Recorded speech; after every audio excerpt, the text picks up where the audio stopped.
El túnel maldito.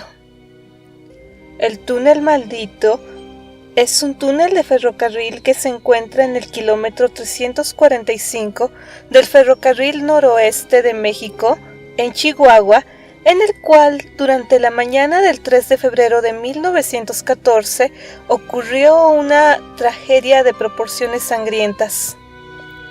Una guerrilla formada a favor de la Revolución Mexicana, pero no actuando en nombre de ella, detuvo un tren lleno de provisiones y personas que se dirigían hacia Madera, un pequeño pueblo en Chihuahua, y robaron el tren y prohibieron que los pasajeros salieran de él. Al estar dentro del túnel, otro tren entró e impactó contra el tren lleno de pasajeros. El choque provocó un gran incendio, el cual consumió los cuerpos de todas las víctimas, menos el de un garrotero, el cual murió a pocos metros de la salida del túnel a causa de graves quemaduras. Al llegar noticias de esto al pueblo de Madera por parte de Andrés Flores, el jefe de estación de Chico, los habitantes de Madera formaron un grupo y decidieron ir hacia el túnel. Solamente encontraron el cuerpo del garrotero y encontraron decenas de cuerpos completamente calcinados. El tren era ahora pura chatarra, ya que se había destrozado completamente. Los maderenses decidieron enterrar los restos de las víctimas, sus familiares, claro está, dentro del mismo túnel.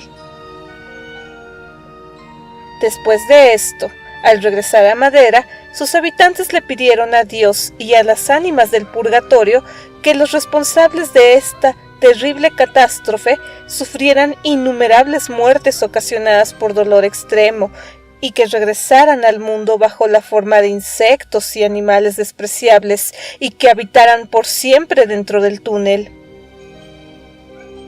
Se cuenta actualmente que las personas que pasan por dicho túnel después de ese suceso tan lamentable dicen que se llega a sentir un aire tan frío que logra calar, que logra de plano enfriar los huesos, y se empiezan a escuchar lamentos y sonidos y murmullos de dolor que parecen provenir de cientos de bocas al mismo tiempo que te hablan por el oído, que se acercan y te acechan tras tus espaldas. Pero saben, a través de todo este túnel, curiosamente se encuentra una gran variedad de insectos y animales, algunos que incluso no son propios de la zona, y además ello ocasiona que sea un ambiente sumamente desagradable a la vista y por lo tanto cause un sentimiento de terror y peligro. Damas y caballeros, ¿ustedes recorrerían este lugar?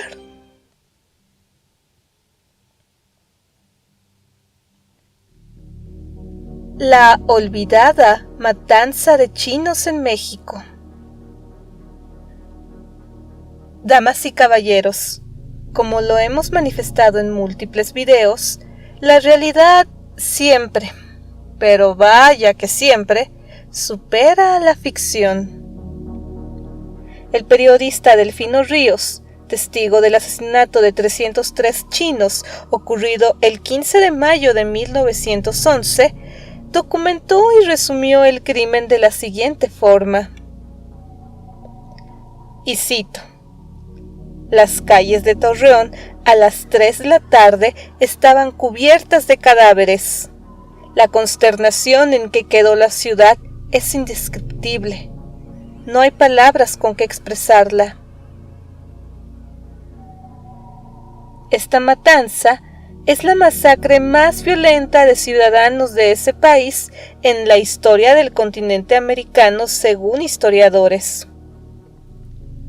La mitad de la comunidad china de Torreón, Coahuila, en el noreste de México, fue asesinada, y sin embargo, el hecho curiosamente es poco conocido en el país. Si me lo preguntan a mí, al menos en mis libros de historia de la primaria, ya saben, los libros de texto gratuito para las personas que vivan aquí en México. No recuerdo que hubieran hecho alusión a tal situación. Desconozco si actualmente lo hagan. Pero cabe señalar que los estudios e investigaciones académicas respecto a este suceso son escasos y, curiosamente, en los archivos de la localidad pareciera que esta situación se ha tratado de desaparecer o de desvanecer, porque en serio, prácticamente no existen las menciones al tema. Incluso, es como si la matanza se olvidara durante casi un siglo, como lo comentó el investigador Carlos Castañón Cuadros a la BBC Mundo, citando, claro está, lo siguiente: hubo un silencio cómplice de una sociedad que no quiso afrontar o reconocer que fue parte de esa violencia, y la mejor manera de abordar ese terrible suceso histórico fue no hablando de ello. Durante 6 meses, los insurgentes superaron al ejército del gobierno federal encabezado por Porfirio Díaz, especialmente en el norte del país, que para mayo de 1911 conservaba pocos bastiones en la zona. Entre ellos se encontraba Torreón, una próspera ciudad en el centro de una de las regiones agrícolas y algodoneras más fértiles del país, ni más ni menos la comarca lagunera. En el lugar se asentaron decenas de familias originarias de China, especialmente de la región de Cantón, quienes huían de la hambruna de sus comunidades. Otros tantos escaparon de la persecución racial en Estados Unidos, que particularmente tenía su foco de atención en el estado de California. En 1911, la comunidad china de Torreón estaba integrada por aproximadamente unas 600 personas, y la mayoría eran comerciantes, campesinos o propietarios de lavanderías. También había personas adineradas que fundaron el principal banco de la ciudad. Sin embargo, la madrugada del 15 de mayo de 1911 llegaron a Torreón unos 2,000 soldados de las fuerzas leales a Francisco I. Madero, iniciador del movimiento revolucionario. Los miembros del ejército federal que custodiaban la ciudad, que aproximadamente, según el historiador Castañón, eran en número como unos 400 personas, aunque otras versiones apuntan a 700, abandonaron la zona después de unas horas de combate. Es decir, durante varias horas no hubo gobierno en la ciudad. Las investigaciones sobre el inicio de la masacre coinciden en que decenas de vecinos saquearon los comercios de la ciudad, muy especialmente de la comunidad china. Los principales combates en la Revolución Mexicana ocurrieron en el norte del país. Los agresores les acusaron de aliarse con las fuerzas de Porfirio Díaz porque aparentemente los soldados federales dispararon desde comercios y casas de los ciudadanos asiáticos. Sin embargo, nunca se comprobó la versión. Lo único claro es que en pocos minutos el saqueo se convirtió en violencia extrema contra los chinos. Por su parte, el historiador Marco Antonio Pérez Jiménez documentó que la turba asesinó con saña a las víctimas, sin importar que entre ellas hubiera niños, niñas, adolescentes y mujeres.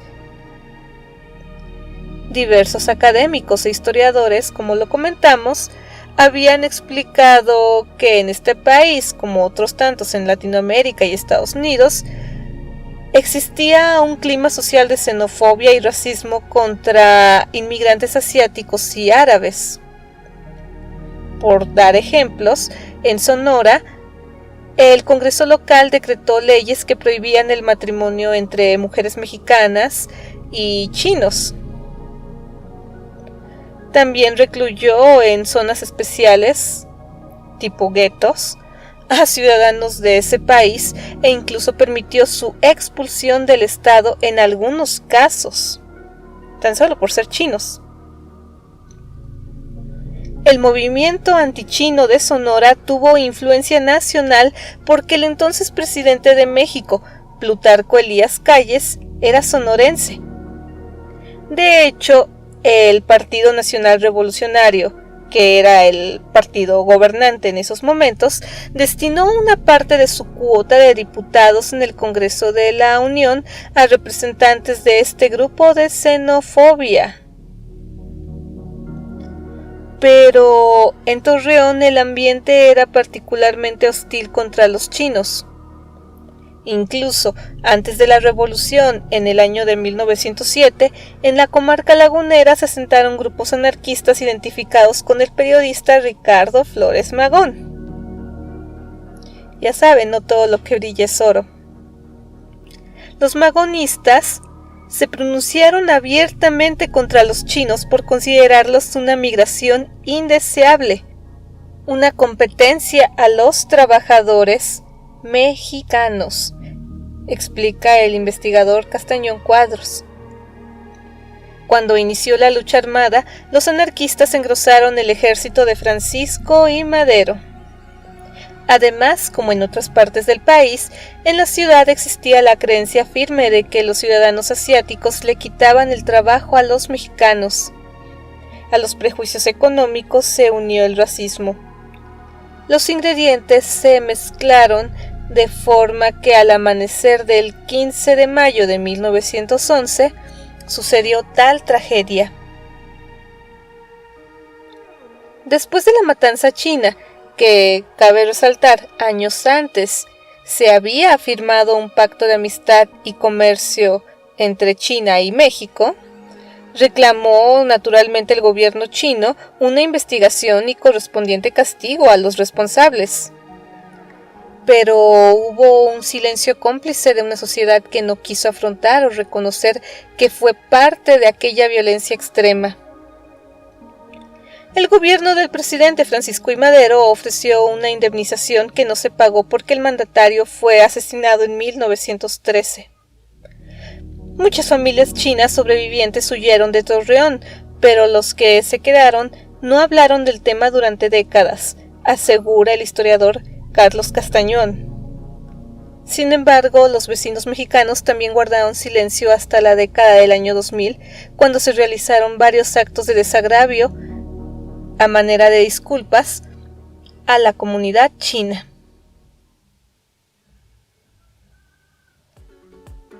Amigas y amigos, espero que este par de hechos curiosos y poco conocidos de la Revolución Mexicana haya sido de su interés, y si es así, por favor, denle like a este video. Compártanlo con todas sus amigas y amigos en sus distintas redes sociales y también déjenme su opinión en la caja de comentarios para seguir haciendo crecer la calidad y el contenido de este canal. Síganme en mis redes sociales, las cuales están apareciendo justo en estos momentos en su pantalla y también las voy a dejar en la caja de descripción de este video. También suscríbanse a este canal ya que actualizo su contenido de manera constante y entretenida. Les agradezco muchísimo que se hayan quedado hasta el final de este video y espero que tengan muy dulces pesadillas. Hasta la próxima.